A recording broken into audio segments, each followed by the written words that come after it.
आज हम आपको ले चल रहे हैं एक ऐसी यात्रा पर जो सिर्फ आंखों से नहीं बल्कि मन, भाव और आस्था से तय होती है। आज हम पहुंचे हैं नेपाल की पवित्र धरती पर, उन ऊंचे ऊंचे पहाड़ों की गोद में जहां आकाश और धरती के बीच मां मनोकामना देवी विराजमान हैं। ये मंदिर कोई साधारण मंदिर नहीं है, इसे कहा जाता है मनोकामना मंदिर, अर्थात वह स्थान जहां मन की कामनाएं पूरी होती हैं। माना जाता है कि जो भक्त सच्चे मन से यहाँ माँ के चरणों में शीश झुकाता है, माँ उसकी हर सच्ची इच्छा को अपने आशीर्वाद से पूर्ण करती हैं। समुद्र तल से लगभग 1300 मीटर की ऊंचाई पर स्थित ये दिव्य धाम त्रिशूली और मार्स्यांगदी नदियों के संगम के पास काफकडाड़ा पहाड़ी पर विराजमान है। यहाँ से अन्नपूर्णा, लमजुंग हिमाल और मनासलू की भव्य चोटियां मानो स्वयं माँ के दरबार की साक्षी बनकर खड़ी हैं। पहले यहाँ तक पहुँचने के लिए भक्तों को 3 घंटे की कठिन पैदल यात्रा करनी पड़ती थी, लेकिन आज मनोकामना केबल कार के माध्यम से ये यात्रा सिर्फ 10 मिनट में पूरी हो जाती है। ये केबल कार सिर्फ एक साधन नहीं, ये एक आस्था की उड़ान है जो भक्तों को सीधे माँ के चरणों तक ले जाती है। ये मंदिर परंपरागत नेपाली पगोड़ा शैली में बना 2 मंजिला भव्य मंदिर है, जिसके चारों ओर परिक्रमा पथ है और हर कोना शक्ति और साधना की ऊर्जा से भरा हुआ है। लेकिन इस मंदिर की महिमा सिर्फ उसकी सुंदरता में नहीं बल्कि उसकी कथा में छिपी है। कहा जाता है कि 17वीं शताब्दी में गोरखा के राजा राम शाह की रानी देवी शक्ति से युक्त थीं। उनकी दिव्यता का रहस्य सिर्फ एक व्यक्ति जानता था, लखन थापा मगर, जो इस मंदिर के प्रथम पुजारी बने। एक दिन राजा ने अपनी रानी को देवी के रूप में और लखन थापा को सिंह के रूप में देखा, और उसी रहस्य के खुलते ही राजा का रहस्यमयी निधन हो गया।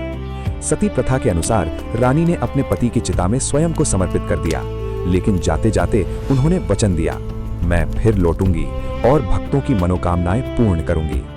6 महीने बाद एक किसान ने खेत में हल चलाते समय एक पत्थर को तोड़ा और वहां से दूध और रक्त की धारा बहने लगी।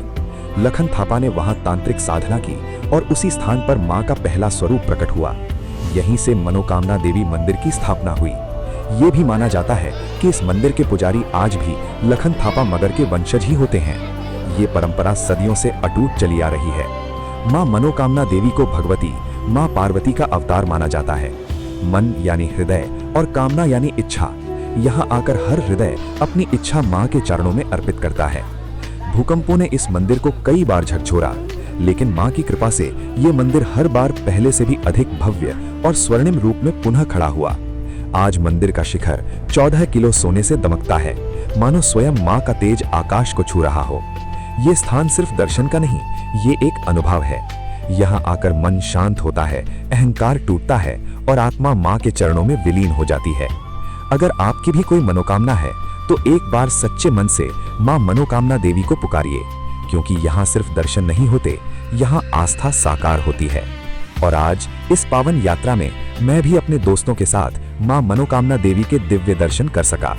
मां के चरणों में शीश झुकाते ही मन को जो शांति मिली, उसे शब्दों में बयां करना वाकई कठिन है। अब मैं आपसे पूछना चाहता हूं, आप कब आ रहे हैं मां मनोकामना देवी के दर्शन करने? नीचे कमेंट में जरूर बताइए। और अगर आपकी कोई मनोकामना है तो उसे भी मां के नाम लिख दीजिए। और हाँ, अगर आपको भक्ति, श्रद्धा और आध्यात्मिक ऊर्जा से भरी ऐसी ही दिव्य यात्राएं, भजन और मंत्र सुनना पसंद है तो मैजिकल भक्ति सॉन्ग चैनल को अभी सब्सक्राइब जरूर कर लीजिए। यहाँ आपको मिलेंगे श्रेष्ठ भजन, शुद्ध भक्ति भाव और आत्मा को छू जाने वाली दिव्य प्रस्तुतियां। मां मनोकामना देवी आप सभी की मनोकामनाएं पूर्ण करें। जय मां मनोकामना देवी, जय शक्ति, जय भवानी। धन्यवाद।